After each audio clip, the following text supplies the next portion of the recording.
Hello friends, most welcome in my YouTube channel. यदि आप मेरे चैनल को सब्सक्राइब नहीं किया है तो प्लीज़ इसे सब्सक्राइब कीजिए और जो बेल आइकन दे रखा है उसको प्रेस कीजिए, जिससे कि आने वाले हर एक वीडियो की नोटिफिकेशन आप तक पहुंच सके। आज हम यहाँ पर जो डिस्कस करेंगे वो अपना टॉपिक है प्रपोजिशन। देखिए, जो प्रपोजिशन है वो टू वर्ड से मिलकर के बना है। एक है आपका प्री और सेकंड है आपका पोजिशन। देखिए, प्री का मीन होता है पहले और पोजीशन का मीन होता है स्थिति। समझने की कोशिश करना। यानी मैंने यहां पर लिखा, आखिर आपका प्रीपोजिशन होता क्या है। समझने की कोशिश करना, प्रीपोजिशन क्या है। एक ऐसा वर्ड जो नाउन या प्रोनाउन से ठीक पहले आकर उसका संबंध किसी अन्य नाउन या प्रोनाउन के साथ संबंध स्थापित करे, संबंध बताए, वही आपका प्रीपोजिशन कहलाता है। प्रपोजिशन क्या है? एक ऐसा वर्ड जो नाउन या प्रोनाउन से ठीक पहले आता है, उसका संबंध किसी अन्य नाउन या प्रोनाउन के साथ बताएं, वही वर्ड आपका प्रपोजिशन कहलाता है। एग्जाम्पल के लिए मैंने यहां पर लिखा, जैसे कोई यहां पर एक ये टेबल है, इस टेबल का नाम दे दिया मैंने क्यू और इसके ऊपर कोई वस्तु रखी हुई है पी। तो अब यहां पर जो मेरा एग्जाम्पल बनेगा वो हो जाएगा P is on the Q. P is on the Q। ठीक है, P is on the Q। अब यहां पर ये जो on है यही आपका क्या है, प्रपोजिशन है। क्योंकि देखिए Q अपने आप में एक नाउन है और इससे ठीक पहले, सॉरी, Q अपने आप में एक नाउन है और इससे ठीक पहले आया था P, ये भी अपने आप में क्या है, एक नाउन है जो इसका संबंध इसके साथ में स्थापित कर रहा है। यही वर्ड आपका क्या कहलाएगा, प्रीपोजिशन कहलाता है। अब देखिए, अपन एक एक प्रपोजिशन का जो है अध्ययन बारीकी से करते हैं। सबसे पहला जो प्रपोजिशन अपना वो लेते हैं हम ऑन। देखिए, ऑन जो प्रपोजिशन है उसको किस तरीके से एक्सप्लेन किया जाता है, सबसे पहले समझने की कोशिश करना कि यहाँ पर मेरे पास में एक टेबल है जिसको मैंने नाम दिया यहाँ पर क्यू, इसके ऊपर कोई वस्तु रखी हुई है, मैंने कह दिया इसको पी। देखिए, मेरे लिए जो इसका एग्जाम्पल बनेगा वो क्या बनेगा, P is on the Q. ठीक है, अब देखिए यहां पर ऑन जो है वो यूज कैसे लिया गया, ऑन का यूज यहां according to first concept, according to first concept यहां जो प्रपोजिशन है जो है ऑन, उसका प्रपोजिशन का यूज कहां करते हैं, कोई वस्तु जो किसी अन्य वस्तु के ऊपर रखी हुई है, स्पर्श कर रही है, स्थिर अवस्था में है, ऐसी स्थिति में यहां जो प्रीपोजिशन आपका यूज होगा वो कौन होगा, ऑन। आई बस में देखिए, प्रीपोजिशन ऑन का यूज करते कहां है, कोई वस्तु किसी अन्य वस्तु के ऊपर स्थिर अवस्था में स्पर्श कर रही हो, ऐसी स्थिति में ऑन प्रपोजिशन का यूज करते हैं। अब देखिए, मैंने इसी को अन्य रूप में कह दिया, किसी भी प्रकार की लोकेशन के लिए भी, लोकेशन के लिए भी ऑन प्रीपोजिशन का यूज किया जाता है। जैसे पी की लोकेशन क्या है, पी की लोकेशन है कि वह क्यू के ऊपर रखी हुई है, टिकी हुई है। तो इस प्रकार ये लोकेशन को भी एक्सप्लेन करता है। फिर मैंने कहा अटैचमेंट के लिए भी, बात को समझना। अटैचमेंट, जैसे मैंने बोला Ramesh is on the horse, अब वो रमेश है, इस हॉर्स से अटैचमेंट है, उससे स्पर्श कर रहा है, उस टिका हुआ है उसके साथ में। तो ऐसी स्थिति में भी हम यहाँ पर किसका प्रयोग करेंगे, किसका प्रयोग करेंगे, ऑन प्रपोजिशन का यूज करेंगे। ये था आपका ऑन प्रपोजिशन का फर्स्ट कॉन्सेप्ट। ठीक है, सेकंड कॉन्सेप्ट की बात करते हैं तो है अपना second concept, before the name of days, और डेट भी होता है, before the name of days, यानी दिनों के नाम के पहले भी ऑन प्रीपोजिशन का यूज किया जाता है। जैसे एग्जांपल के बतौर मैंने लिखा यहां पर, ही इज कमिंग मंडे। तो देखिए यहां पर ये डे का नेम है, तो इस स्थिति में यहां ऑन प्रीपोजिशन का यूज किया जाएगा। लेकिन इतना ध्यान रखना, मैंने इसका एक अन्य एग्जांपल लिया जो इसके पार्ट फॉर्म में चलेगा, he is coming next Monday. बात को समझना, इंपॉर्टेंट सेंटेंस है, बहुत बार क्वेश्चन इससे रिलेटेड पूछा गया एग्जाम में। देखिए यहां पर नेक्स्ट क्या है, डिटरमिनर है, और डे क्या है, यहां पर टाइम है। अब आपके यहां पर ये क्या बन गया, एडवर्ब ऑफ टाइम।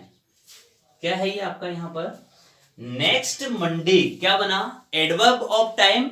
और जब ये एडवर्ब ऑफ टाइम बन गया तो श्योर सी बात है कि प्रपोजिशन का यूज तो नाउन या प्रोनाउन से ठीक पहले होता है। तो अब तो यहां पर नेक्स्ट मंडे तो एडवर्ब ऑफ टाइम हो गया ना। तो कहने का मतलब ये नाउन तो नहीं है, प्रोनाउन भी नहीं है, ये तो एडवर्ब ऑफ टाइम बना। और जब एडवर्ब ऑफ टाइम बना तो ऐसी स्थिति में हम यहां ओन प्रपोजिशन का यूज नहीं करेंगे। बात को समझना, सबसे इंपॉर्टेंट कॉन्सेप्ट है। मैंने यहां पर रूल में लिखा before the name of days, दिनों के नाम के पहले हम क्या करते हैं, ऑन प्रपोजिशन का यूज करते हैं। लेकिन समझने की कोशिश करना, यहां पर नेक्स्ट मंडे आ गया, यह आपके this Monday, next Monday, last Monday, ऐसी स्थिति बनने पर यहां पर एडवर्ब ऑफ टाइम बन जाएगा। और जब एडवर्ब ऑफ टाइम बन गया तो ऐसी स्थिति में हम यहां पर किसी भी प्रकार की प्रीपोजिशन का यूज नहीं करेंगे। यहां पर प्रीपोजिशन का यूज नहीं होगा, क्योंकि प्रीपोजिशन का यूज तो नाउन या प्रोनाउन से ठीक पहले ही होता है, जबकि यहां तो यह अब एडवर्ब ऑफ टाइम बन गई। ठीक है, ओके, इसको इंपॉर्टेंट कॉन्सेप्ट है, दिमाग में रखना। चलो देखिए नेक्स्ट, आगे के कॉन्सेप्ट के बारे में बात करेंगे।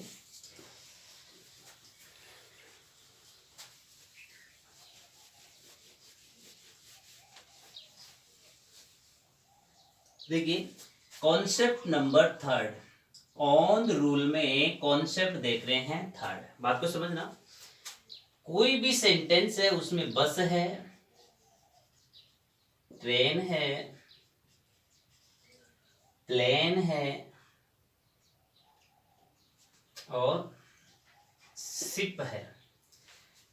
देखिए कोई सेंटेंस जिसमें बस है, ट्रेन है, प्लेन है, शिप है, इनसे ठीक पहले ए, एन और द आर्टिकल का यूज इनसे पहले हो रखा है। समझने की कोशिश करना, बस, ट्रेन, प्लेन, शिप, ये चार वर्ड इनमें से कोई एक सेंटेंस में है, और इनसे ठीक पहले यदि इस प्रकार के आर्टिकल का यूज कर रखा है, ए, एन और द आर्टिकल यदि दे रखा है, तो ऐसी स्थिति में इनसे ठीक पहले ओन प्रीपोजिशन का यूज होगा।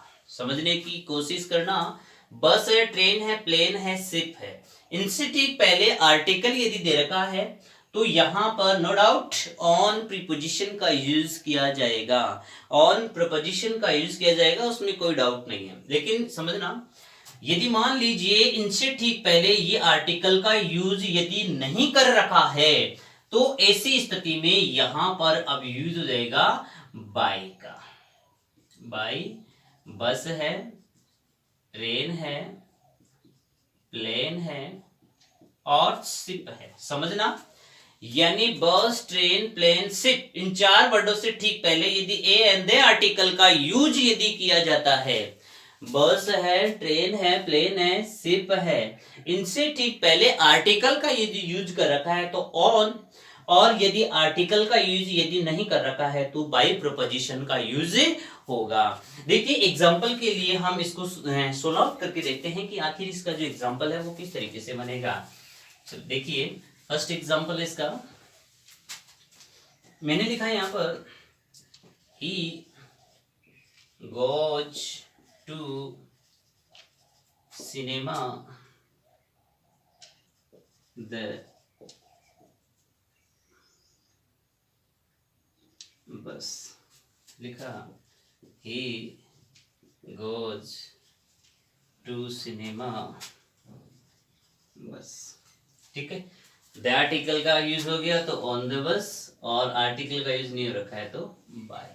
ठीक है, इस तरीके से हम यहाँ पर अपना जो प्रपोजिशन जो ऑन है उसका इस तरीके से हम यूज करते हैं। ठीक है, किसी भी प्रकार का अन्य रूप में भी देख लीजिए, यदि किसी भी प्रकार का व्हीकल हो, ठीक है, किसी भी प्रकार का व्हीकल है और उससे पहले यदि दे आर्टिकल को यूज में ला रखा है, ठीक है, तो ऐसी स्थिति में तो ऑन, और यदि आर्टिकल यूज में नहीं ला रखा है तो ऐसी स्थिति में यहां पर अपन बाय प्रपोजिशन का यूज करेंगे, नो डाउट। ठीक है, देखते हैं नेक्स्ट।